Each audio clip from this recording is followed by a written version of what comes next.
නමස්කාර වේවා බුදුරුවනට සමදා බුදු හිමි සරණ යමි. නමස්කාර වේවා ධම්රුවනට සමදා සදහම් සරණ යමි. නමස්කාර වේවා සංඝරුවනට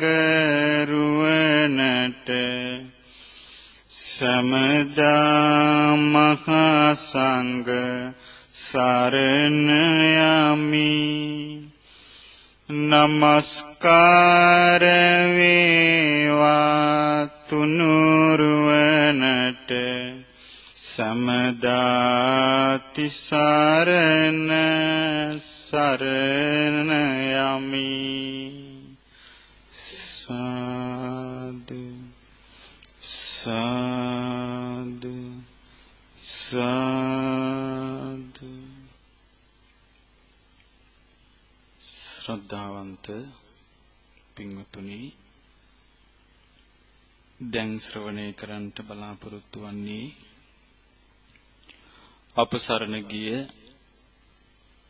අපගේ ශාස්ත්‍ර වූ ඒ ගෞතම බුදුරජාණන් වහන්සේ සවැත් නුවරදී භික්ෂූන් වහන්සේලාට වදාළ දේශනාවක්.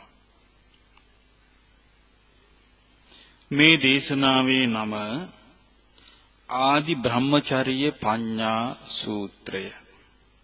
මේ දේශනාවේ නම ආදි බ්‍රහ්මචර්ය පඤ්ඤා සූත්‍රය. ආදි කියලා කියන්නේ මුල් වෙන. බ්‍රහ්මචර්ය කියන්නේ නිවන. ප්‍රඥා කියන්නේ නිවන අවබෝධ කරගන්න හේතු වන නුවණ. එතකොට නිවනට නිවන් අවබෝධයේ පිණිස වමනයි නුවණ. ඒ නුවණ ඇති කරගන්න මුල් වෙන ඒකේ මේ මාර්ගයේ දියුණු කරලා ප්‍රඥාවන්ත කෙනෙක් වෙන්න මුල් වෙන කරුණු ගැන වදාළ දේශන. මේ දේශනාවේ නම ආදි බ්‍රහ්මචර්ය පඤ්ඤා සූත්‍රය. බුදුරජාණන් වහන්සේ වදාලා අට්ඨිමේ භික්කවේ හේතු අට්ඨපච්චය ආදි බ්‍රහ්මචර්ය කාය පඤ්ඤාය අපටිලද්ධාය පටිලාභාය පටිලද්ධාය බියෝ භාවාය වේපුල්ලාය භාවනාය පාරිපූර්යා සංවත්තಂತಿ. මහණෙනි, මාර්ගඵල අවබෝධයට උමනා නොලැබූ ප්‍රඥාව ලබා ගැනීම පිණිසත් ලැබූ ප්‍රඥාව භාවනා වශයෙන් දියුණු පවුණු කර ගැනීම පිණිසත් මූලික වන්නා වූ කරුණු කාරණා 8ක් තියෙනවා. මේ නිවන් අවබෝධ කරන මාර්ගයේ දියුණු කරගන්නට මූලික වන්නා වූ කරුණු කාරණා කීයක් තියෙනවද? 8ක් තියෙනවා. මෙන්න මේ 8 දැන් බුදුරජාණන් වහන්සේ එකින් එක පෙන්වා දෙනවා. එතකොට මේ බුද්ධ ශාසනයේ කෙනෙකුට ඇසුරු කරන්න ලැබෙනවා ශාස්ත්‍රුන් වහන්සේව. ඒ කිව්වේ බුදුරජාණන් වහන්සේව ඇසුරු කරන්නට ලැබෙනවා. එහෙම නැත්නම් අන්‍යතර වූ ගරුට්ටාණීය සබ්‍රමචාරී. එහෙම නැත්නම් වෙනත් ගෞරව දැක්විය යුතු සබ්‍රමචාරින් වහන්සේ නමක්, කල්යාණ මිත්‍රයන් වහන්සේ නමක් මුණ ගැහෙනවා, ඇසුරු කරන්න ලැබෙනවා. යත්තස්ස තිබ්බං හිරෝතප්පං පච්චුපට්ඨිතං හෝති. එතකොට මේ ශාස්ත්‍රුන් වහන්සේ ගැන හෝ තමන්ට නිවන් මඟ පෙන්වා දෙන කල්යාණ මිත්‍රයන් වහන්සේ ගැන එයාට තියෙන්න ඕනේ බලවත් ගෞරවයකින් යුතු හිරියොත්ප්ප, ලැජ්ජා බය තියෙන්න ඕනේ. ඒ තමන්ගේ ශාස්ත්‍රුන් වහන්සේ ගැන, එහෙම නැත්නම් තමන්ට නිවන් මඟ පෙන්වා දෙන කල්යාණ මිත්‍රයන් වහන්සේ ගැන. පේමංච ගාරවෝච. පේමංච කිව්වේ සෙනෙහයක් තියෙන්න ඕන. ගාරවෝචිකේ ගෞරවයක් තියෙන්න ඕනේ. ඔන්න බලන්න සුදුසුකම්. ශාස්ත්‍රුන් වහන්සේ කෙරෙහි එහෙම නැත්නම් අන්නතර වූ ගරුට්ටානී සබ්‍රමචාරි ගරු කටයුතු අනිත් සබ්‍රමචාරින් වහන්සේ නමක් Taman ධර්මී ඉගෙන ගන්නවා නම් ආන්ගේ ස්වාමින් වහන්සේලා කල්යාණ මිත්‍රයන් වහන්සේලා ගැන තියුණු ගෞරවයක් පිළිතුලා තිබෙන්න ඕනේ. ඒ වගේම ප්‍රේමයක් ගෞරවයක් තිබෙන්න ඕන. මේක තමයි කියනවා පළවෙනි හේතුව. පළවෙනි අවස්ථාව නොලැබූ නිවන් මගට උවමනා ප්‍රඥාව උපදවා ගන්නත් ලැබුවා වූ නිවන් මගේ ප්‍රඥාව දියුණු පවුණු කරගන්නත් භාවනා වශයෙන් වැඩි දියුණු කරගන්නත් උවමනා කරන පළවෙනි කාරණාව තමයි කියන මේක. එතකොට අපිට මේ නිවන් මගේ එහෙමනම් අපිට පැහැදිලිව පේනවා ඉස්සල්ලාම ඕන කරනවා මේ තමන්ට චතුරාර්ය සත්‍ය ධර්මයේ පෙන්වා දෙන පවසන කියා දෙන එක්ක ශාස්ත්‍රුන් වහන්සේ ඇසුරු කරනවා. ශාස්ත්‍රුන් වහන්සේ නැත්තම් ගරුස්ථානීය සබ්‍රමචාරින් වහන්සේ ඇසුරු කරනවා. ආනී සබ්‍රමචාරින් වහන්සේ ගැන හෝ අර ශාස්ත්‍රුන් වහන්සේ ගැන හෝ තියුණු ගෞරවයක් ප්‍රේමයක් හිතයිසී බවක් වුවමනයි. අන්න ඒක පළවෙනි කරුණ. මොකද හේතුව එහෙම වෙන්නේ.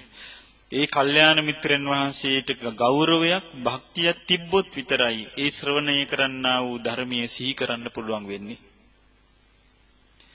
ගෞරවයක් භක්තියක් තිබුණ නැත්නම් ශ්‍රවණය කරන්නා වූ ධර්මයේ සිහි කරන්නේ නැහැ. එයා ශ්‍රවණය කරන්නා වූ ධර්මයේ සිහි කරන්නේ නැතුව එයාට ඕන දේවල් සිහි කරන්න පටන් ගන්නවා තෝරගෙන. එතකොට එයාට මාර්ග භ්‍රමචර්යාව දියුණු වෙන්නේ නැහැ. අන්න බලන්න එතකොට භ්‍රමචර්ය ප්‍රඥාවට මූලිකම කාරණේ තමයි කල්යාණ මිත්‍රයන් කෙරෙහි ගෞරවයෙන් යුක්තව මේකේ පොඩි එකක් නෙමෙයි කියන්නේ තිබ්බන් කියන්නේ තියුණු තා බලවත් වූ ලැජ්ජා බයක් තියෙන්න ඕන. ඊතා බලවත් වූ ලැජ්ජා බයක් තියෙන්න ඕනේ, ප්‍රේමයක් තියෙන්න ඕනේ, ගෞරවයක් තියෙන්න ඕනේ. අන්න එතකොට විතරයි ඒ අසන්නා වූ ධර්මයේ පිළිපදින්න එයාගේ හිත නැමෙන්නේ. පළවෙනි කරුණ. ඊළඟට බුදුරජාණන් වහන්සේ පෙන්වා දෙනවා දෙවෙනි කරුණ. ඒ කෙනා ශාස්ත්‍රුන් වහන්සේ ඇසුරු කරගෙන ඉන්නවා. එහෙම නැත්නම් වෙනත් කල්යාණ මිත්‍රයන් වහන්සේ නමක් ඇසුරු කරගෙන ඉන්නවා. එතකොට මේ කල්යාණ මිත්‍රයන් වහන්සේ කෙරෙහි තියුණු ගෞරවයක්, ලැජ්ජා බයක් තියෙනවා, ප්‍රේමයක් තියෙනවා, ගෞරවයක් තියෙනවා. මේ ගෞරවය ප්‍රේමය නිසා දැන් මේ ශ්‍රවණය කරා වූ ධර්මයේ මෙයා හැසිරෙනවා. හැසිරෙනකොට මෙයාට තේරුම් ගන්න ඕමනා කරන දේවල් එයාගේ හිතේ හට ගන්නවා. තේ කාලේන කාලං උපසංකමිත්වා පරිපුච්ඡති පරිපඤ්ඤති. එයා මොකද කරන්නේ? ධර්මයේ හැසිරෙනකොට ඇතිවන ගැටලු කලින් කලට ගිහිල්ලා ඒ ශාස්ත්‍රුන් වහන්සේ ළඟට ගිහිල්ලා ඒ කල්යාණ මිත්‍රයන් වහන්සේ ළඟට ගිහිල්ලා බොහොම ගරුසරුවෙතු අහනවා. ඉදම් බන්තේ කතං ස්වාමීනි මේක කොහොමද? ඉමස්ස කවත්ථෝති ස්වාමීනි මේ කරුණේ අර්ථය මොකක්ද? තස්සතේ ආස්මන්තු අවිටං චේව විවරಂತಿ. එතකොට මේ අපහැදිලි කරුණ පැහැදිලි කරලා දෙනවා ඒ කල්යාණ මිත්‍රවරු.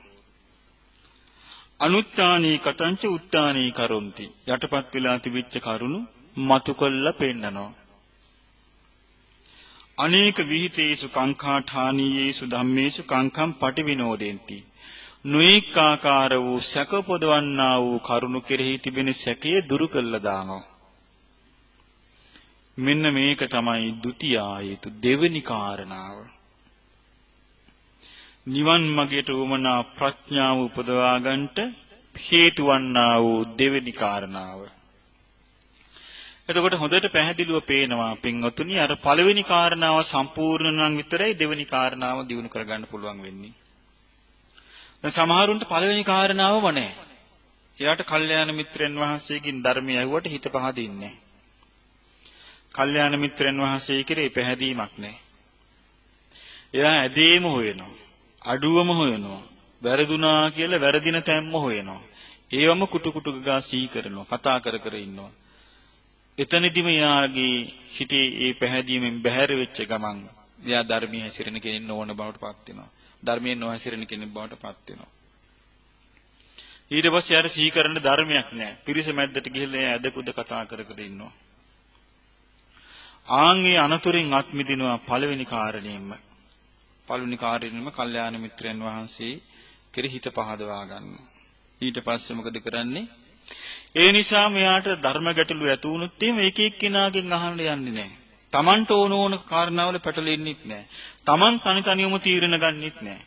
සීලයෙන් ගැටලුවක් ආවත්, සමාධියෙන් ගැටලුවක් ආවත්, ප්‍රඥාවෙන් ගැටලුවක් ආවත්, එයා ගෞරව කරන, එයා සෙනෙහි වඩන, එයාට තියුණු ලෙස හිරියොතක් පිළිලා තියෙන කල්යාණ මිත්‍රෙක් එයාට ඉන්නවා. ආන්නේ කල්යාණ මිත්‍රය ළඟට ගිහිල්ලා එයා මේ කාරණාවල් නිරවුල් කරගන්නවා. ස්වාමීනි මේකේ අර්ථය කොහොමද? ස්වාමීනි මේකේ අර්ථය කොහොමද කිය නිරවුල් කරගන්නවා. නිරවුල් කරගන්නකොට ඒ කල්යාණ මිත්‍රයා විසින් මේ දැනුම එයාට නිරවුල් කරලා දෙනවා. අපැහැදිලි තම් පැහැදිලි කරලා දෙනවා. අප්‍රකට තම් ප්‍රකට කරවලා දෙනවා. සැකතැන් වල සැකේ දුරු කරලා දෙනවා. ආන්ගේ අවස්ථාව ලැබෙනවා. ඒක දෙවෙනි අවස්ථාව. එතකොට යම් කිසි කෙනෙකුට මේ ධර්ම මාර්ගයේදී ඒ කල්යාණ මිත්‍රයා කෙරේ තියුණු ගෞරවයක් නැත්තම් පළවෙනි අවස්ථාව අහිමි. ඊට පස්සේ ආර ප්‍රශ්න ඇති වුණාට පස්සේ එයා තනියම හිත මව තමන් විසින් එක්ක මේ නොකිය යුතු ඇයට කී කතා කර පැටලි යනවා. එයා නිරවුල් වෙන්නේ. දෙවෙනි අවස්ථාව නැති කර ගන්නවා. එතකොට මේ පළවෙනි අවස්ථාව හොඳට සම්පූර්ණ කරගත්තොත් තමයි දෙවෙනි අවස්ථාව සම්පූර්ණ වෙන්නේ. දෙවෙනි අවස්ථාව සම්පූර්ණ වුණොත් තමයි බ්‍රහ්මචර්ය වාසය දිනු කරන්න තුන්වෙනි අවස්ථාව ලැබෙන්නේ. මොකද තුන්වෙනි අවස්ථාව? සෝතං ධම්මං සුත්වා. එයා ඒ ධර්මය අහනවා. අර කල්යාණ මිත්‍රයන් වහන්සේ කියලා දෙන ධර්මය අහනවා. ද්වයේන උපකාශේන සම්පාදේති. මේ විවේක දෙකකින් යුක්ත වෙනවා. කාය වූපකාශේන චිත්ත වූපකාශේන. ඒ තමයි කාය විවේකයේ කියලා කියන්නේ මෙයා තනි වෙනවා. තනි වෙලා පැත්තක හුදකලා කුටියක තනියම මෙයා ඉන්නවා. මේක කාය විවේකය. ඊළඟට චිත්ත විවේකය. මෙයා සමත භාවනාවක පංච නීවරණ දුරු කරවන්නා වූ භාවනාවක යෙදෙනවා. කාය විවේකයේත් යෙදෙනවා, චිත්ත විවේකයේත් යෙදෙනවා. එතකොට හොඳට බලන්න මේ එකපාරට කාය විවේකයේ චිත්ත විවේකයේ යෙදෙනවා නෙමෙයි මේ. අර ගරුස්ථාන වූ සබ්‍රහ්මචාරින් වහන්සේට ගෞරව කළා, ගෞරවයෙන් ප්‍රේමයේ දක්වමින් වාසය කළා. ඊට පස්සේ ධර්ම කරුණෝමනා කරුණෝන් වහන්සේට කරු බුහුමන් දක්වලා ඉගෙනගෙන ඊට පස්සේ ඉගෙන ගත්තා වූ ධර්මයේ හැසිරෙන්න තමයි අර හුදේකලාවත් ඉන්නවා භාවනාවෙත් යෙදෙනවා. මේක තමයි නොලැබූ ප්‍රඥාව උපදවා ගන්නට. ඊළඟට ලැබූ ප්‍රඥාව වැඩි දියුණු කරගන්න භාවනාවසින් සම්පූර්ණ කරගන්න උපකාර වන්නා වූ තුන්වෙනි කරුණ. ඊළඟට එනවා හතරවෙනි කරුණ. හතරවෙනි කරුණ තමයි සීලවා හෝති පාතිමොක්ඛ සංවර සංවුතෝ විහෙරති. එයා බොහොම සිල්වත්. සමාදන් වෙච්ච සිල්පද ආරක්ෂා කරගෙන වාසය කරනවා. ආචාර ගෝචර සමාපන්නෝ. හොඳට දන්නවා මෙයා ආචාර ගෝචර. ඇවතුම් පැවතුම් බොහොම යහපත්. අනුමත්තේසු වජ්ජේසු භය දස්සාවි. කුඩා වරද කරන්නත් බයයි. සමාදාය සික්ඛති සික්ඛාපදේසු. ශික්ෂාපදයන්හි සමාදන් වෙලා ඒවැ හික්මෙනවා. අයං වික්කවේ චතුත්ථෝ හේතු. මේක තමයි මහණෙනි හතරවෙනි උපකාරක ධර්මය. නිවන් මඟට උවමනා කරන ප්‍රඥාව උපදවා ගන්නට උපකාර වෙන හතරවෙනි කරුණ. එතකොට පළවෙනි කරුණ මොකද්ද? කල්යාණ මිත්‍රයන් වහන්සේලාට අධික ගෞරවයක් තිබීම, ස්නේහයක් තිබීම, හිතවත්කමක් තිබීම. මේක පළවෙනි කරුණ. දෙවෙනි කරුණ තමයි මේ කල්යාණ මිත්‍රයන් වහන්සේලාට තියෙන අධික හිතවත්කම ගෞරවය නිසා බොහෝම ගෞරව භක්තියක්ව ගුරු භක්තියෙන් යුක්තව වාසය කරමින් ඒ ධර්ම කරුණු ඉගෙන ගන්න එක, ආර්ථ වශයෙන් ඉගෙන ගන්න එක. තුන්වෙනි කරුණ තමයි මියා හුදෙකලා වීමයි චිත්ත දියුණුව යෙදීමයි කරන එක. හතරවෙනි කරුණ තමයි මියා සීලය පිරිසිදුව දියුණු කරගන්න එක. පස්වෙනි කරුණ තමයි දැන් මෙයාට පස්වෙනි කරුණ ලැබෙනවා මේ නිසා. ඇයි කල්යාණ මිත්‍රයන් වහන්සේ ඇසුරු කරන්න ලැබෙනවන්නේ. එතකොට මොකද වෙන්නේ? තථාගත බුදුරජාණන් වහන්සේ වදාළ ධර්මය අහන්න ලැබෙනවා. බහුසුතෝ හෝති. ඔන්න බොහෝ ධර්මයේ අහන්න ලැබෙනවා. සුතදරෝ ඒ අසුවා වූ ධර්මය හොඳට මතක තියාගන්නවා. සුත සම්නිචයෝ ඒ මතකයෙහි රැස් කරගන්නවා. මොකද්ද මේ ධර්මයේති ධම්මා ආදි කල්යාණං මජ්ජේ කල්යාණා පරියෝසాన කල්යාණා ආරම්භයත් කල්යාණ වූ මැදත් කල්යාණ වූ අවසානයත් කල්යාණ වූ සාත්තං සබ්බ්‍යංජනං අර්ථ සහිත වූ ව්‍යංජනං කිය ප්‍රකාශ කිරීමෙහි මනා අර්ථය ඇත්තා වූ කේවල පරිපූර්ණ මුළුමනින්ම පරිපූර්ණ වූ පරිසුද්ධම් බ්‍රහ්මචර්යං පිරිසිදු නිවන් මඟ. පිරිසිදු නිවන් මඟ තමයි මේ දුක්ඛ නිරෝධ ගාමිනී පටිපදා. පිරිසිදු නිවන් මඟට අයිති වෙනවා සතර සතිපට්ඨාන, සතර ඉද්ධිපාද, සතර සම්‍යක්පදාන වීරිය. ඊළඟට සද්ධා, විරිය, සති, සමාධි, ප්‍රඥා කියන පංච ඉන්ද්‍රිය, පංච බල, සති, ධම්මවිචේ, විරිය, පීති, පස්සද්ධි, සමාධි, උපේක්ඛා කියලා කියන බොජ්ජංග ධර්ම හත. සම්මා දිට්ඨි, සම්මා සංකප්ප, සම්මා වාචා, සම්මා කම්මන්ත, සම්මා ආජීව, සම්මා වායාම, සම්මා සති, සම්මා සමාධි කියන ආර්ය අෂ්ටාංගික මාර්ගයේ මෙන්න මේව තමයි ඒ මුලමදාග පිරිසිදු ධර්මයේ සත්‍තිස් බෝධිපාක්ෂික ධර්ම. මෙන්න මේ ධර්මය අහන්න ලැබෙනවා මෙයාට. තථාරූපස්ස ධම්ම අන්නේ ධර්මය. බෞසුතා හොන්ති බෝ අහනවා. දතා අහලා හිට හොඳට මතක තබා ගන්නවා. වචසා ಪರಿචිතා වචනයෙන් පුහුණු වෙනවා. පුරුදු කරනවා. ප්‍රගුණ කරනවා. මනසානුපෙක්ඛිතා අර්ථ නුවණින් විමසනවා. දිට්ඨිය සුප්පටි විද්දා කාරණා පැහැදිලි කර ගන්නවා. ඒක තමයි බෞස්ෘත බව කියන්නේ. මේක තමයි මහණෙනි පස්වෙනි කරුණ. මොකද්ද මේ ආර්ය ප්‍රඥාව උපදවා ගැනීමට බ්‍රහ්මචර්ය ප්‍රඥාව උපදවා ගැනීමට මුල් වන්නා වූ මූලිකවම හේතු වන්නා වූ පස්වෙනි කාරණාව. එතකොට මේ කාරණාව තියෙනවා. දැන් ඔන්න කරුණු පහයි. පළවෙනි එක තමයි ශාස්ත්‍රුන් වහන්සේ වැසුරු කරන්න ලැබෙනවා. එහෙම නැත්නම් වෙනත් කල්යාණ මිත්‍රයන් වහන්සේ නමක් ඇසුරු කරන්න ලැබෙනවා. එතකොට මේ ඇසුර වෙන කෙනෙක් ඇසුරු කරනවට වඩා වෙනස්. වෙන කෙනෙක් ඇසුරු කරන්නේ මිත්‍රයෙක් වගේ, යාළුවෙක් වගේ, හිතවතෙක් වගේ, දෙකපියෙක් වගේ, ඥාතියෙක් වගේ. මෙතන ඊට වෙනස්. තියුණු හිරියොතක් තියෙන්න ඕන. ඒ වගේම සෙනෙහසක් ගෞරවයක් තියෙන්න ඕනේ. මට මේ නිවන් මඟ පෙන්වා දෙන උත්තරමයා නේද මේ කියලා. ආන්ගේ ගෞරවය පළවෙනි එක. ඒතකොට දෙවෙනි එක මොකද්ද? එබඳු ගෞරවයකින් කල්යාණ මිත්‍රයන් වහන්සේලා ඇසුරු කරලා අර්ථ ගිහිල්ලා කලින් කලට අහලා ඒක ඉගෙන ගන්න ඕනේ.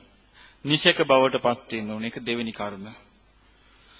තුන්වෙනි කරුණ තමයි ඊට පස්සේ කාය විවේකයෙන්, චිත්ත විවේකයෙන් වාසය කරනවා. හතරවෙනි කරුණ තමයි එයා සමාදන් වෙන සීල්පද සෑම සීල්පදයක්ම මහත් ගෞරවයෙන් යුක්තව ආරක්ෂා කරගෙන හොඳ ඇවතුම් පැවතුම් නැතුව අනුමාත්‍ර වරදීත් බය දකිමින් සමාදන් වෙච්ච ශික්ෂාපද හොඳට ආරක්ෂා කරගෙන ඉන්නවා.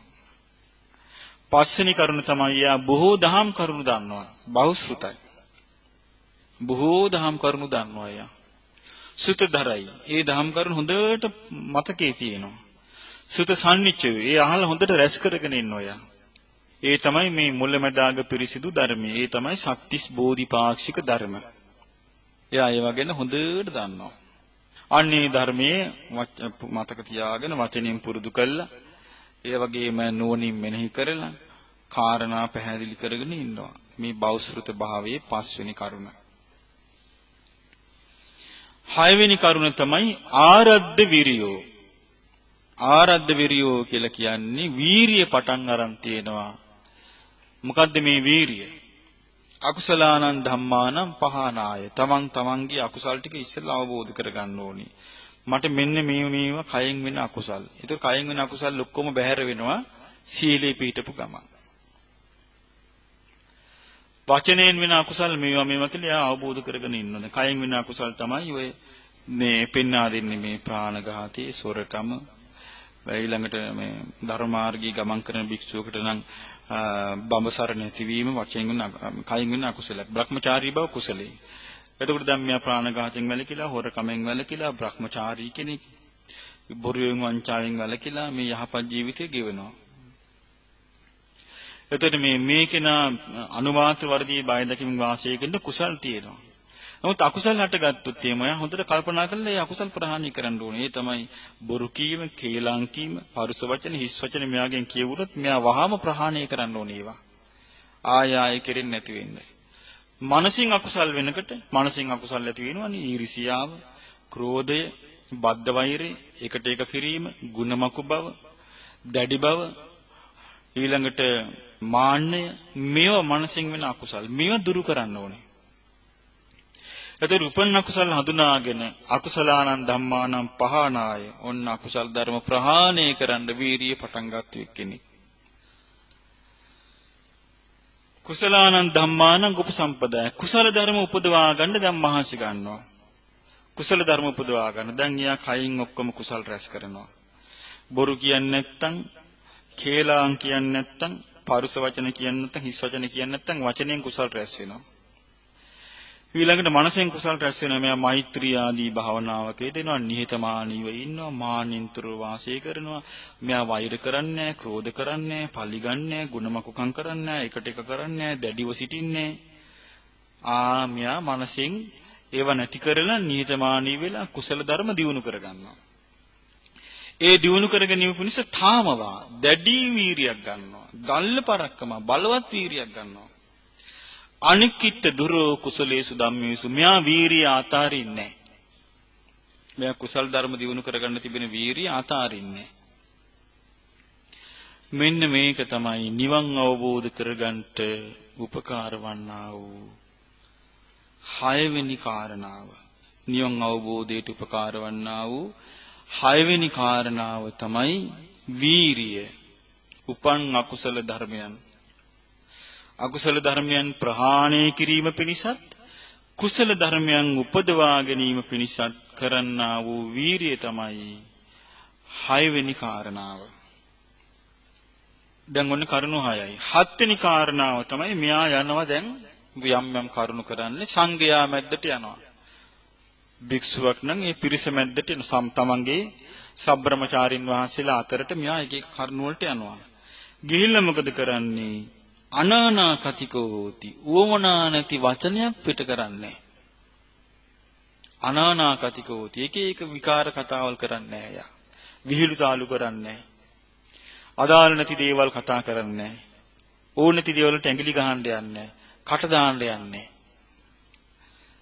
ඊළඟට අතිරච්ඡාන කතිකෝ තිරිසං කතාවල යෙදෙන්නේ. තිරිසං කතාවලදී ඒ කියන්නේ දෙතිස් කතාවේ යෙදෙන්නේ. අනවශ්‍ය කතාවල වලට ඇඟිලි ගහන්න යන්නෙත් නැහැ. අනවශ්‍ය කතාවල යෙදෙන්නෙත් නැහැ. දෙතිස් කතාවල යෙදෙන්නෙත් නැහැ. මොකද්ද කරන්නේ ආයෙම? පිරිස මැද්දට ගියොත් සාමං වා ධම්මං භාසති. එක්ක තමන් දහම් කරුණක් කියනවා. අසවල්තන බුදුරජාණන් වහන්සේ මෙහෙම දේශනා කළා. ඒව විතර යා කියන්නේ. දහම් කරුණක් කියනවා. එහෙම නැත්නම් පරංවා අජ්ජේසති. තව කෙනෙකුට කියනවා ස්වාමීන් වහන්සේට මතකද අසවල් දේශනාව බුදුරජාණන් වහන්සේගේ. ඒතර ස්වාමීන් වහන්සේ කියනවා මට මතකයි මේ දේශනාව බුදුරජාණන් වහන්සේ මේ විදිහට වදාලා. එක්ක තමන් ධර්ම කරුණු කියනවා නැත්නම් තව කෙනෙකුට ධර්ම කරුණක් කියන්න උනන්දු කරනවා. ඒ දෙක කෙරෙන්නේ නැත්නම් ආර්යෝවා තුන්නී භාවනාති මඤ්ඤති. තමන්ගේ භාවනාව පිණිස ආරිතුස්නිම් භූත භාවයෙන් සිටින එක ඉක්මවා යන්නේ නැහැ. ඒක තමන් භාවනාවක දෙමින් වාසය කරනවා. ඔන්න බලන්න නිවන් අවබෝධ කරගන්න හේතු වෙන කරුණු. ඉතින් මේ හේතු වෙන කරුණු අපි ඇති කරගන්නේ නැතුව අපි කොයිතරම් පැතුවත් නිවන් අවබෝධ කරගන්න ඕන, අනේ මට සංසාරයෙන් මිදෙන්න ඕන, සංසාරයෙන් මිදෙන්න ඕන කියලා ඒ අවස්ථාව ලබා ගන්න පුළුවන් වෙන්නේ නැහැ. ඒ නිසා අපිට දැන් බුදුරජාණන් වහන්සේගේ ධර්මයේ ඔබට මේ කියන එකට හොඳට පැහැදිලි නැති මේකේ පැතුම් නැහැ. මේකේ ප්‍රාර්ථනා නැහැ. මේකේ යාදිනි නැහැ. මේකේ යාඥාවල් නැහැ. මේකේ හිස් ගොඩනැගිලි වලට අත් දෙක උස්සගෙන ඉන්නේ නැහැ. මේකේ හිස් ආකාශය දිහා බලාගෙන අත් දෙක උස්සන්නේ නැහැ. මූද ළඟට ගිහිල්ලා අත් දෙක උස්සන්නේ නැහැ. මේකේ තියෙන ඊට වඩා බොහෝම පැහැදිලි අවබෝධයකින් යුක්ත වැඩපිළිවෙලක්. ආන්නේ වැඩපිළිවෙල තමයි අපි තේරුම් ගන්න තියෙන්නේ. ඊළඟ කරුණ තමයි 8 වෙනි එක. දැන් බලමු දැන් 7 වෙනි එක දක්වාම බලමු කරුණ ටික දැන් පැහැදිලිද කියලා බලන්න. දැන් මේ කියන්නේ ආදි බ්‍රහ්මචර්ය පඤ්ඤා. බ්‍රහ්මචර්යක නිවන් මඟට උවමනා කරන ප්‍රඥාව ඇති කරගන්න මුල් වෙන මූලිකම කරුණ ටික මේ කියන්නේ. මේ කරුණ ටික සම්පූර්ණ නම් යා මේ ජීවිතේදී සෑහෙන දියුණුවක් කරා යනවා. පළවෙනි කරුණ තමයි එක්ක ශාස්ත්‍රුන් වහන්සේ ඇසුරු කරන්න ලැබෙන්න ඕනේ. එහෙම නැත්නම් කල්යාණ මිත්‍රයන් ඇසුරු කරන්න ලැබෙන්න ඕනි. ඒ කල්යාණ මිත්‍රයන් වහන්සේ ඇසුරු කරනකොට ඇසුරු කරන්න තිබෙන්නේ බොහොම තියුණු හිරියොතක් පැතුව ප්‍රේමයෙන් ගෞරවයෙන් තමයි ඇසුරු කරන්න ඕනේ. ඒක තමයි මේ නිවන් මඟට මුල් වන්නා වූ ප්‍රථම කාරණාව.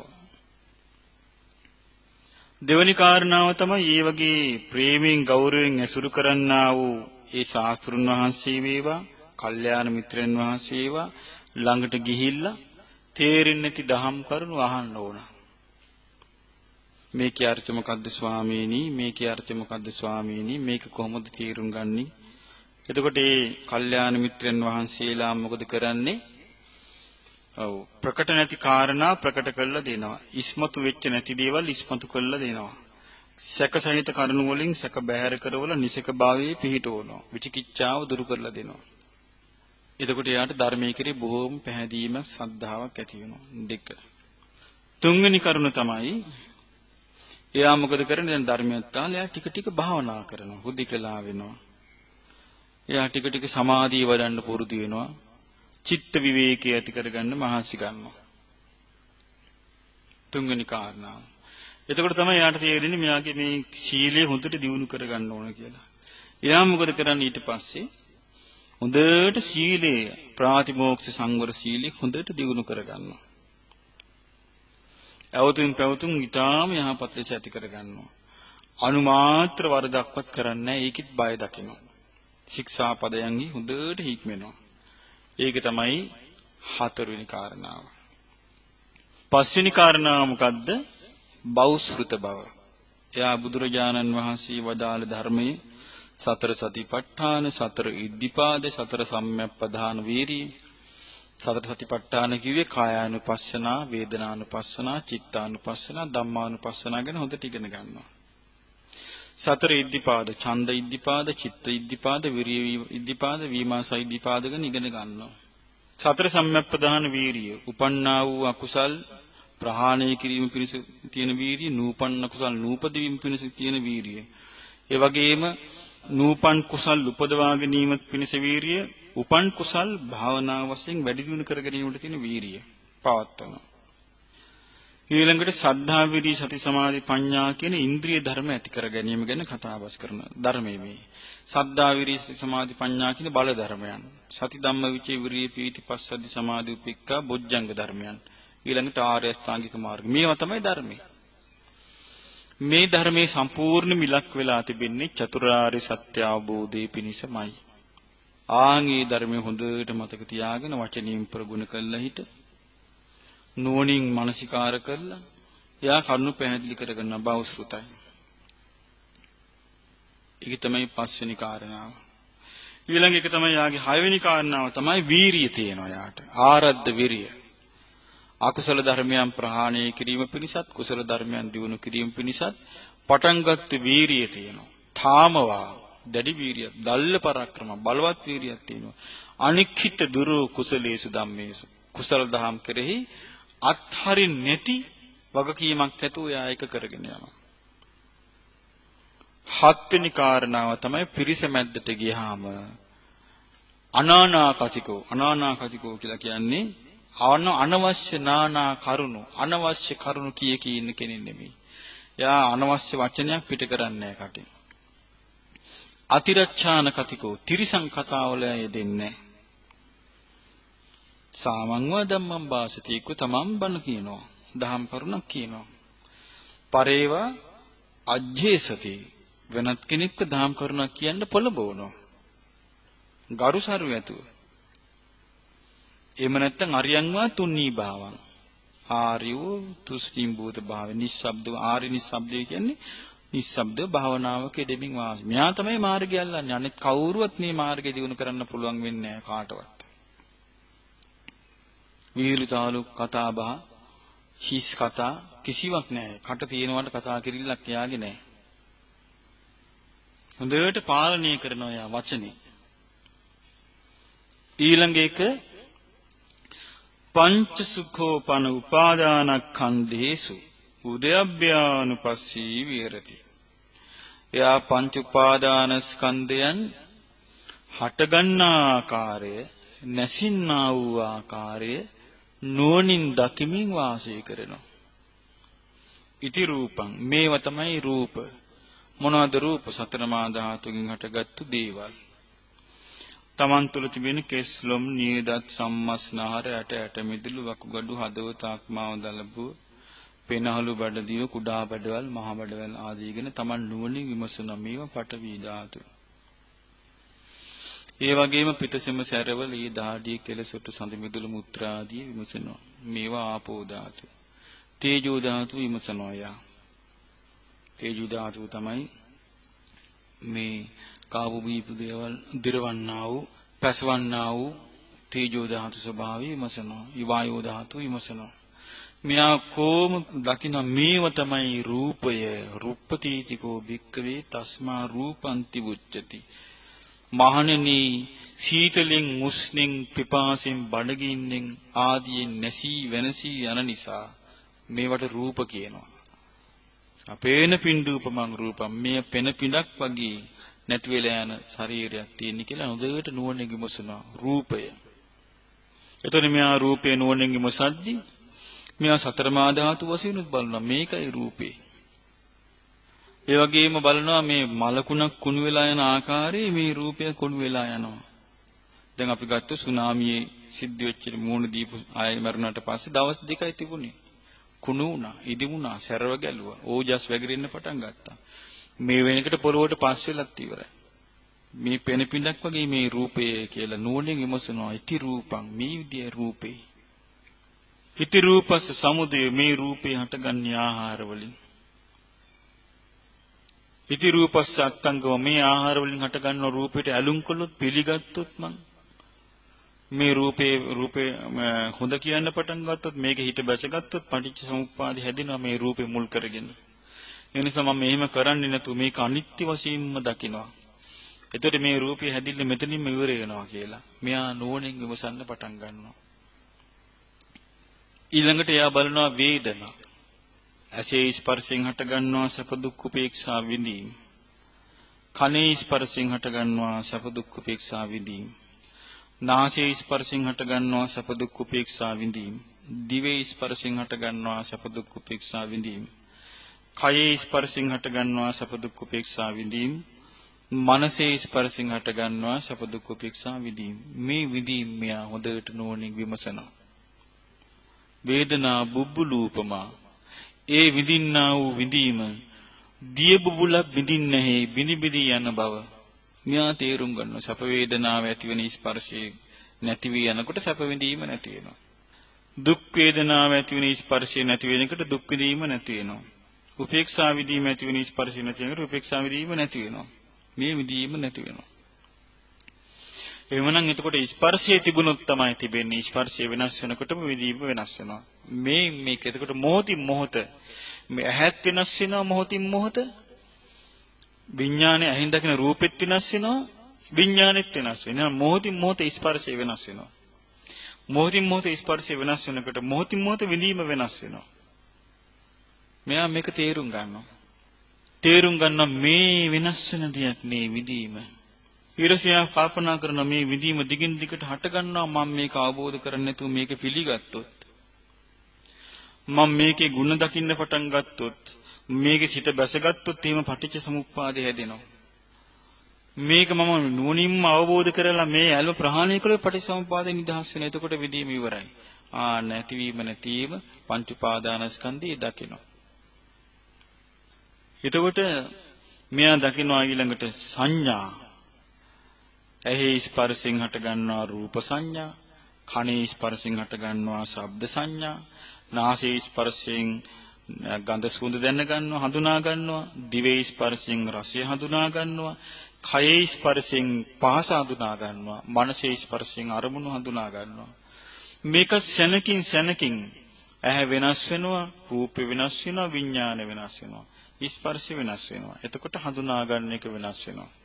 මේක මෙයා මොහොතින් මොහොත වෙනස් වෙන රූප, ශබ්ද, ගන්ධ, රස, ස්පර්ශ, අරමුණු සංඥා මෙයා දකිනවා. මේ අනිත්‍ය වූ දෙයක් නේ.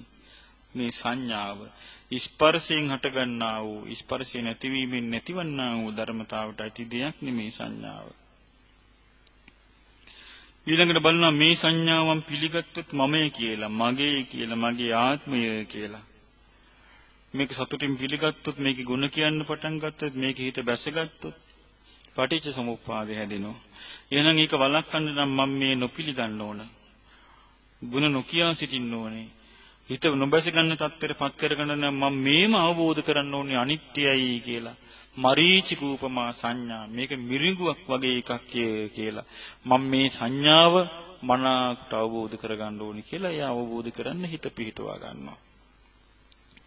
ඊළඟට සංස්කාරය. ඇසේ ස්පර්ශයෙන් හටගන්නවා රූප සංචේතන. කනේ ස්පර්ශයෙන් හටගන්නවා ශබ්ද සංචේතන. නාසයේ ස්පර්ශයෙන් හටගන්නවා ගන්ධ සංචේතන. දිවේ ස්පර්ශයෙන් හටගන්නවා රස සංචේතන. කයේ ස්පර්ශයෙන් හටගන්නවා පොට්ටබ්බ සංචේතන. මනසේ ස්පර්ශයෙන් හටගන්නවා ධම්ම සංචේතන. එහෙමනම් ඇහැ මොහොතක් පාසා වෙනස් වෙනවා. ඇහෙන් දකින රූපේ වෙනස් වෙනවා. විඥානීය වෙනස් වෙනවා. ඇහැ වෙනස් වෙන විදියට විඥානෙත් වෙනස් වෙනවා.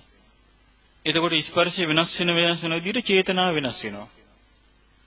ඒ චේතනාව වෙනස් වෙනකොට ඒක අනිත්‍ය වූ දෙයක් හැටියට අවබෝධ කරගන්නවා. මොහොතින් මොහොත වෙනස් වෙනවා මේ චේතනාව. ස්පර්ශය වෙනස් වෙනකොට වෙනස් වෙනවා. ඔන්න ඇහි ස්පර්ශයෙන් එක රූපයක් දැක්කා. දැකලා ඊළඟ මොහොතේ ඇහැ අනිත් පැත්තට ගියා. ඊළඟ රූපේ දැක්කා. චේතනා දෙකක් ඇති වෙලා නැති වෙනවා. නුවණින් විමසනවා මෙයා. මොහොතින් මොහොත චේතනාව වෙනස් වෙනවා.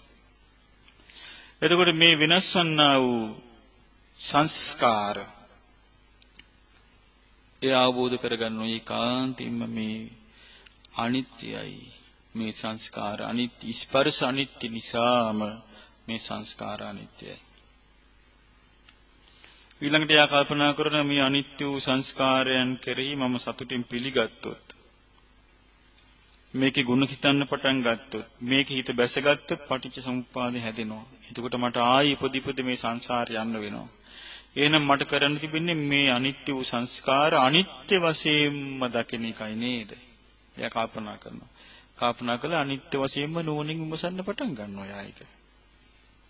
එතකොට ඒකේ අනබිනන්දති, අනබිවදති, අනජ්ජෝසාචිත්තති. ඒකට පිළිගන්නේ නැහැ, ගුණ කියන්නේ නැහැ, ඒක හිත බැසගන්නේ නැහැ. එතකොට පටිච්චසමුප්පාදය හැදෙන්නේ නැති වෙනවා. ආන් ඒ විදිහට යා පංච උපාදානස්කන්ධේ සංස්කාර උපාදානස්කන්ධේ නුවණින් විමසනවා. ඊළඟට යා විඥාන උපාදානස්කන්ධයත් නුවණින් විමසන මෙන්න මේකයි ඉති විඥානං. මේකයි විඥාණය. ඇහෙන් රූපේ දකින්නකොට ශනේකින්ම විඥානය හට ගන්නවා. ඇහැ ඊළඟ පැත්තට යමු එකට ඊළඟට ආය වෙන විඥානයක් හට ගන්නවා. ආය වෙන පැත්තකට යමු එකට ඊළඟ විඥානය හට ගන්නවා. කණෙන් ශබ්දයක් ඇහෙනකොට ඒක විඥානයක් හට ගන්නවා. ශබ්ද වෙනස් වෙනකොට ඊළඟ විඥානය හට ගන්නවා. මොකද ශනියක් පාසා ඇහැ වෙනස් වෙන විදියට විඥානෙත් වෙනස් වෙවි ඇති වෙනවා. ඇහි විඥානයේ වෙනස් එකක්, කනේ විඥානයේ වෙනස් එකක්, නාසයේ විඥානයේ, දිවේ විඥානයේ, කයේ විඥානයේ, මනසේ විඥානයේ හට ගන්නවා නැති වෙවි අනිත්‍ය වෙන විඥානය. මේ විඥානේ මේ ඇහි විතරක් ඇහි හටගන්නේ ආයතන හයේ විතරයි විඥානය හටගන්නේ. ඇහි හට ගන්නවා, කනේ හට ගන්නවා, නාසයේ හට ගන්නවා, දිවේ හට ගන්නවා, කයේ හට ගන්නවා, මනසේ හට ගන්නවා. ආයතන හයේ විතරයි විඥානය හටගන්නේ. වෙන කොහෙවත් හටගන්නේ නැහැ. එතකොට ආයතන හයේ විතරක් විඥානය හටගන්නේ මොකද? ආයතන හයේ නාම රූප වලින් හැදිච්ච නිසා. ඇහැ නාම රූප වලින් හැදිච්ච එකක් නිසා ඇහි විඥානය හට ගන්නවා. කන නාම රූප වලින් හදිච්ච එකක් නිසා කනේ විඥානය හට ගන්නවා. නාසය නාම රූප වලින් හදිච්ච එකක් නිසා නාසයේ විඥානය හට ගන්නවා. දිව නාම රූප වලින් හදිච්ච එකක් නිසා දිවේ විඥානය හට ගන්නවා. කය නාම රූප වලින් හදිච්ච එකක් නිසා කයේ විඥානය හට ගන්නවා. මනස නාම රූප වලින් හදිච්ච එකක් නිසා මනෝ විඥානය හට ගන්නවා. එහෙනම් මේ විඥානය හටගනි නාම රූප වලින් හදිච්ච නිසා මේ ආයතන 6. ඒතර මේ විඥානය හටගන්නකොට මේක මොහොතක් පාසා වෙනස් වෙවි යන විඥානයක් තියෙනවා. එතකොට මේ විඥාණයෙන් තමයි ස්පර්ශය හැදෙන්නේ. ආයතන තුනක් එකතු වීමෙන් තමයි ස්පර්ශය හැදෙන්නේ. මොකද්ද? ඇස නම් ඇස රූපේ විඥානයි. ඇසේ ස්පර්ශය හැදෙන්නේ එතකොට. කන ශබ්දේ විඥානය එකතු වුණාම කනේ ස්පර්ශය හැදෙනවා. නාසයේ ගඳ සුවඳ විඥානය එකතු වුණාම නාසයේ ස්පර්ශය හැදෙනවා. දිවේ රසය විඥානය එකතු වුණාම දිවේ ස්පර්ශය හැදෙනවා. කයයි පහසයි විඥානය එකතු වුණාම කයේ ස්පර්ශය හැදෙනවා.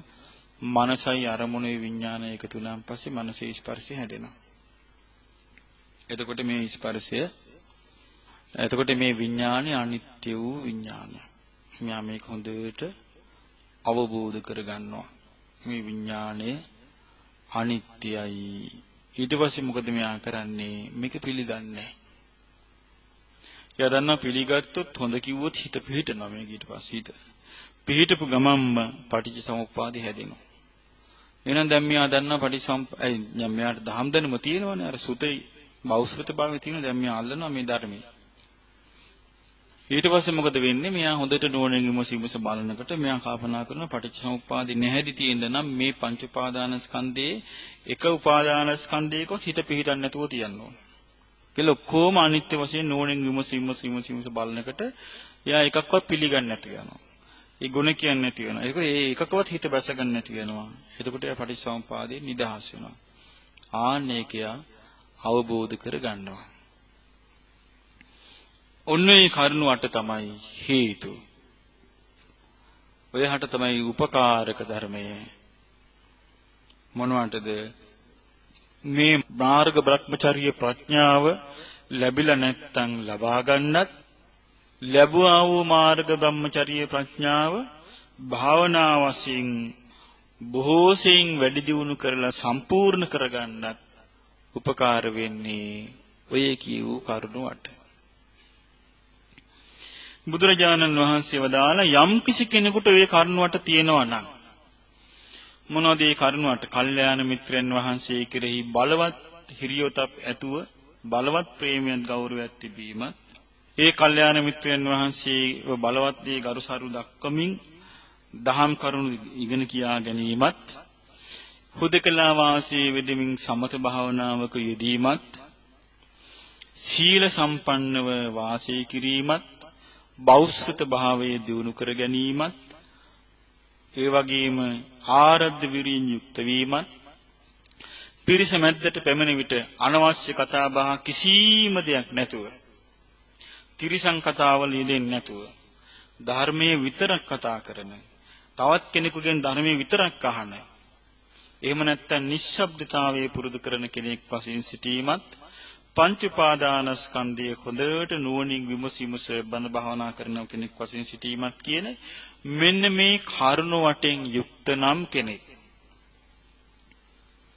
ආන සබ්‍රහ්මචාරීන් වහන්සේලා අතර එයාට නිකම්ම පිළිගැනීමක්, සම්භාවනාවක්, එයාට ප්‍රශංසාත්මකව කතාබස් කිරීමක් ඇති වෙනවා. අයංකෝ ආයස්මා සත්තාරං උපනිස්සාය විහෙරති. මේ ස්වාමින් වහන්සේ බොහෝ ශාස්ත්‍රුන් වහන්සේව ඇසුරු කරනවා. අඤ්‍යතරං වා ගරුට්ටානිය සබ්‍රහ්මචාරී, වෙනත් වූ කල්යාණ මිත්‍රන් වහන්සේ නමක් ඇසුරු කරන කෙනෙක්. මේ ස්වාමීන් වහන්සේට තියෙන ලොකු ගෞරවයක්. මේ ශාස්ත්‍රුන් වහන්සේ කෙරෙහි, ධර්මයේ කියා දෙන කල්යාණ මිත්‍රයන් වහන්සේ කෙරෙහි ලොකු ගෞරවයක් තියෙනවා, හිරියොතක් තියෙනවා. අද්දායස්මා ඥානං ඥානාති පස්සම් පස්සති. ඒකාන්තින්ම මේ ස්වාමින් වහන්සේ නම් යමක් අවබෝධ කරලා තියෙනවා, යමක් දකින කෙනෙක්. ඒකයි මෙහෙම ගෞරවයක් තියෙන්නේ කියලා ඔන්න හිතනවා. පළවෙනි කාරණාව මේ ස්වාමීන් වහන්සේට නම් මේ ධර්මය අවබෝධ වෙලා තියෙනවා. ඒක නිසායි මේ මෙච්චර ගෞරවය ඇති වෙලා තියෙන්නේ. ඔන්න පළවෙනි කාරණාව. යා ප්‍රශංසා ලබන. දෙවෙනි කරුණ තමයි යා කල්පනා කරනවා. මේ ස්වාමීන් වහන්සේ හිතුමනාපට ඇවිදගෙන යන කෙනෙක් නෙවෙයි. මේ හිතුමනාපට මේ කරුණ පටලවා ගත්ත එක්කෙනෙක් නෙමෙයි. මේ ස්වාමීන් වහන්සේ බොහෝම ගරුසරු ඇතිව ශාස්ත්‍රුන් වහන්සේ වැසුරු කරනවා. කල්යාණ මිත්‍රයන් වහන්සේලා ඇසුරු කරනවා. බොහෝම නිවැරදි දැනුමක් මේ ස්වාමීන් වහන්සේට තියෙනවා ඇත්තේ. මොකද මේ ස්වාමීන් වහන්සේ ගිහින් ධර්මයේ ඉගෙන ගන්නවා. අර්ථය ඉගෙන ගන්නවා. සැකතෙන් දුරු කර ගන්නවා. එතකොට මේ කල්යාණ මිත්‍රයන් වහන්සේලා ඒ සැකතෙන් දුරු කරවලා මේ අප්‍රකට තැන් ප්‍රකට කරවලා ඉස්මතු නොවන තැන් ඉස්මතු කරවලා දෙනවා. එවමනම් මේ ස්වාමීන් වහන්සේගේ අවබෝධය එහෙනම් නිවැරදි එකක් වෙන්න ඕනේ. යහපත් එකක් වෙන්න ඕනේ. මෙන්න මේ දැනුම හරි කියලා සබ්‍රහ්මචාරින් වහන්සේලා අතර මහත් ගෞරව සම්භාවනාවට ලක් වෙනවා ඒ කෙනාව. මේ අංග 8න් යුක්ත කෙනාව. ඊළඟට කල්පනා කරනවා මේ ස්වාමින් වහන්සේ පිරිසේ ඇලී වාසය කරන්නේ. හිතරම තනියම ඉන්නවා. භාවනා කරනවා පේනවා. එහෙනම් මේ ස්වාමීන් වහන්සේ මේ පිරිස කෙරෙහි එකතු වෙලා එක ගුලියට ඉන්නේ නැතිකමත් මේ තනියම ඉන්න එක පුරුදු කරලා තිබීමත් මේ නිතර භාවනා කිරීමුණු පේනවා. මේ ස්වාමීන් වහන්සේ නම් ඒකාන්තයෙන්ම යමක් අවබෝධ කරන කෙනෙක්. යම්කිසි වටිනාදියක් මෙයා දකින කෙනෙක් කියලා සබ්‍රහ්මචාරින් වහන්සේලා අයම්පි ධම්මෝ පියත්තාය මේක තමයි යා ප්‍රිය බවට පත් වෙනවා. ඒකෙන් ගරුත්තා යා ගෞරව කරන යාට සම්භාවනාවට ලක් වෙනවා. යාගේ ශ්‍රමණ ධර්මයේ දියුණු වෙනවා. මහානකම දියුණු වෙනවා. ඊළඟට සබ්‍රහ්මචාරින් වහන්සේලා බලනවා මෙයාගේ ඇවතුම් පැවතුම්. මෙයා සීලවන්තද? මේ ස්වාමින් වහන්සේ බොහොම සීලවන්තයි. ප්‍රාතිමෝක්ෂ සංවර සීලෙන් සංවර වෙලා ඉන්නවා. බොහොම හොඳ ඇවතුම් පැවතුම් තියෙනවා. අනුමාත්‍ර වරදක්වත් කරන්නේ නැහැ. කුඩා වරදේ බිය දකිමින් වාසය කරන්නේ. හොඳට සීල්පද ආරක්ෂා කරනවා. නොවැරදීම මේ ස්වාමින් වහන්සේ නම් යම්කිසි අවබෝධයක් කරන යන කෙනෙක්. ජීවිතයේ අවබෝධ කරනා වූදියක් දකින්න කෙනෙක්මයි කියලා ඔන්න පිරිස අතර මෙයාව ප්‍රියමනාප කෙනෙක් වෙනවා. ගරු සම්මාන ලැබෙන කෙනෙක් වෙනවා. මෙයාගේ මහානකම දියුණු වෙනවා. ඊළඟට බලනවා මේ ධර්ම කතාවේ දෙනවා මේ ස්වාමින් වහන්සේගේ දැන් කට්ටියට ඇහෙනවනේ. අහගෙන ඉන්නවා. මේ ස්වාමින් වහන්සේ බහුශ්‍රුතයි. බොහෝ ඇසූ පිරූ තැන් ඇති කෙනෙක්. බොහෝ ධර්ම දරාගෙන ඉන්නවා. ධර්මයේ රැස් කරගෙන ඉන්නවා. ඒ වගේම බුදුරජාණන් වහන්සේ වදාළේ සත්‍තිස් බෝධිපාක්ෂික ධර්ම ගැන හොඳ මතකයක් තියෙනවා. වචනින් පුරුදු පුහුණු කරලා තියෙනවා. නුවණින් විමසලා තියෙනවා. අවබෝධ කරගෙන තියෙනවා. එහෙනම් මේ ස්වාමීන් වහන්සේ සැබෑ ලෙසම මේ ධර්මය අවබෝධ කරන කෙනෙක්මයි කියලා ඔන්න ගෞරවය ඇති වෙනවා. ප්‍රියමනාප බව ඇති වෙනවා. යහපත ඇති වෙනවා. ඉතින් මේ කෙනා වීරියවන්තෙක් නේ. හොඳට වීරිය තියෙන එක්කෙනෙක්. මොකද්ද වීරිය? අකුසල් අඳුන ගන්නවා. දැන් යාට ඇති වුණාට පස්සේ ඊර්ෂියා, ක්‍රෝධ, බද්ධ, වෛර, ගුණමකුකම, මාන්නි, අකීකරුකම, එකට එක කිරීම මේ ඔක්කොම ඇති වුණාට පස්සේ මෙයා නුවණින් විමසිමිස ප්‍රහාණය කරනවා. ඒකට කට්ටියට මේක පේනවා. අකුසල වලට යට වෙලා යන කෙනෙක් නෙවෙයි කියලා. මෙයා කුසල් වඩනවත් පේනවා. එතකොට පිරිස අතර අදහසක් ඇති වෙනවා මේ ස්වාමීන් වහන්සේ හැබැයි වීරියවන්තයෙක්. බලවත් වීරියක් තියෙනවා, ඉන්ද්‍රිය දමනයක් තියෙනවා. බොහොම හොඳට මේ ධර්මයේ පුරුදු කරන කෙනෙන්නේ. හොඳට පේනවා නිරන්තරයෙන්ම මේ වීරිය මෙයා පවත්වන හැටි. පේනකට කල්පනා කරන එනං මේ සැබෑවින්ම ඒකාන්තයෙන්ම මේ ස්වාමීන් වහන්සේ යමක් අවබෝධ කරපු කෙනෙක්මයි.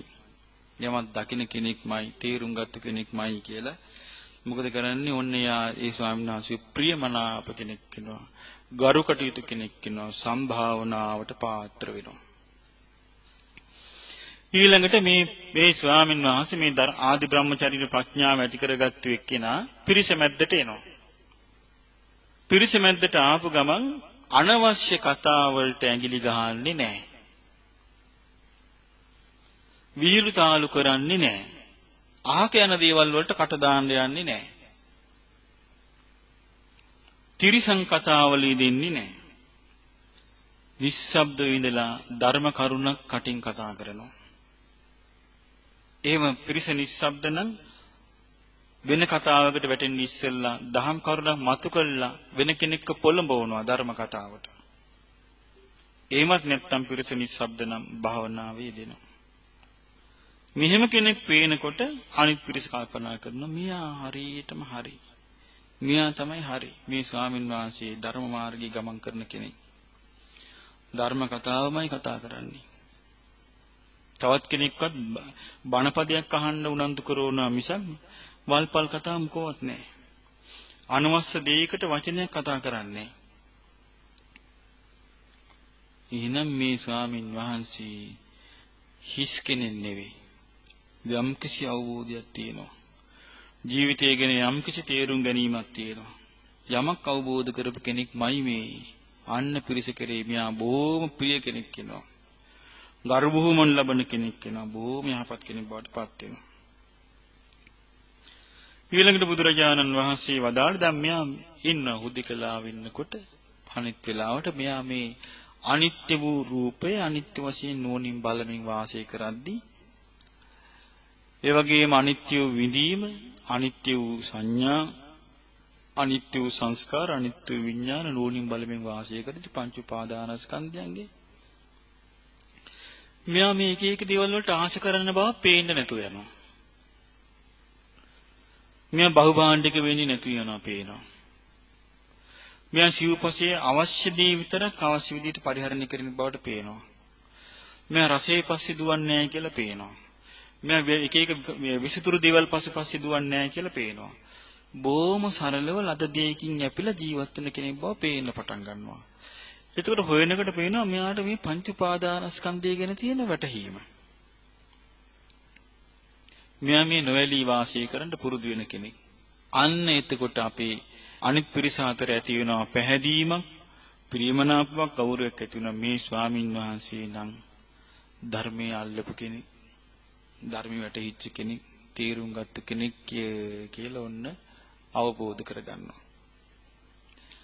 බුදුරජාණන් වහන්සේ වදාලා මහණෙනි ඔන්න ඒ කරුණ තමයි මේ බ්‍රහ්මචර්ය ප්‍රඥාවට මුල් වන්නේ. දැන් ඔබට මේ කරුණ දිහා බැලුවම තේරෙන්නේ මේ එකක්වත් පරලෝක ගිහිල්ලා පුරුදු කරනව නෙවෙයි. මේ සියලු දේවල් මෙලෝදී පුරුදු කරන දේවල්. උතන නෑ පරලෝක ගිහිල්ලා පුරුදු කරන එකක්වත්. මෙලෝදී පුරුදු කරනවමයි තියෙන්නේ. මේ ජීවිතයේදී මේ කරුණ අට හොඳට තේරුම් අරගෙන තමන්ගේ ජීවිතයට පුරුදු කරගත්තොත් තමන් බ්‍රහ්මචර්ය ප්‍රඥාව ලබන කෙනෙක් වෙනවා. නොලැබූ බ්‍රහ්මචර්ය ප්‍රඥාව තමන් ලබා ගන්නවා. තමන්ට යම්කිසි බ්‍රහ්මචර්ය ප්‍රඥාවක් ලැබිලා තියෙනවා නම් ඒක වැඩි දියුණු වෙලා භාවනා වශයෙන් සම්පූර්ණ වෙලා යනවා. ඉතින් මේ නිසා මේ දුර්ලභ ශ්‍රී සද්ධර්මයේ ලැබිච්ච වෙලාවයි බලන්න බුදුරජාණන් වහන්සේට කොහොම නායකත්වයක්ද තිබිලා තියෙන්නේ. මේ දේශනාවලින් පැහැදිලිව පේනවා බුදුරජාණන් වහන්සේ උන්වහන්සේ හඳුන්වා දුන්න මේ විදිහට. අසංජාතස්ස මග්ගස්ස සංජනේතා පහළ නොවුනා වූ හට නොගත්තා වූ මාර්ගයේ උපදවන කෙනා. අනුප්පාදස්ස මග්ගස්ස උප්පාදේතා නූපන් මාර්ගයේ උපදවන කෙනා. අනක්ඛාතස්ස මග්ගස්ස අක්ඛාතා කිසිවෙක් නොදන්නා කිසිවෙක් නොකියන මාර්ගයේ පවසන කෙනා. මග්ගඤ්ඤු ඒ මාර්ගයේ මනාකොට අවබෝධ කරපු කෙනා. මග්ග විදු ඒ මාර්ගයේ පිළිබඳ පූර්ණ වැටහීම ඇති කෙනා. මග්ග කෝවිදු ඒ මාර්ගයේ පෙන්වා දෙන්නට අතිශයින්ම දක්ෂ කෙනා. සම්මා සම්බුදුරජාණන් වහන්සේ. බලන්න උන්වහන්සේ කොයිතර ලස්සනට මේ මාර්ග බඹසරට උවමනා කරන ප්‍රඥාව දියුණු කරගන්න හේතු වන කරුණු පැහැදිලි කරලා දෙනවද? ඉතින් මේ නිසා අපිත් මේ උතුම් ශ්‍රී සද්ධර්මයේ ඉගෙනගෙන අපිත් මේවා පුරුදු කරගෙන අපිත් කල්යාණ මිත්‍රයන් වහන්සේලාට ගෞරව දක්වාගෙන කල්යාණ මිත්‍රයන් ඇසුරින් ධර්ම ශ්‍රවණී ලබාගෙන අපිත් තනි වෙලා බණ භාවනා කරගෙන අපිත් බෞද්ධ භාවයේ ඇති කරගෙන අපිත් ආරද්ධ විරිය ඇති කරගෙන අපිත් පිරිසමැද්දට ගියාම ධර්මයේ විතරක්ම කටින් පිට කළා. අපිත් පංච පාදානස්කන්ධයේ අනිත්‍ය වශයෙන් නුවණින් මෙනෙහි කරමින් වාසය කරමින් මේ බඹසර ප්‍රඥාව දියුණු කරගෙන මේ ගෞතම බුද්ධ ශාසනයේදීම උතුම් චතුරාර්ය සත්‍ය ධර්මය අවබෝධ කර ගැනීමේ වාග්ය උදා කර ගන්නට ලැබේවා. සාදු සාදු සාදු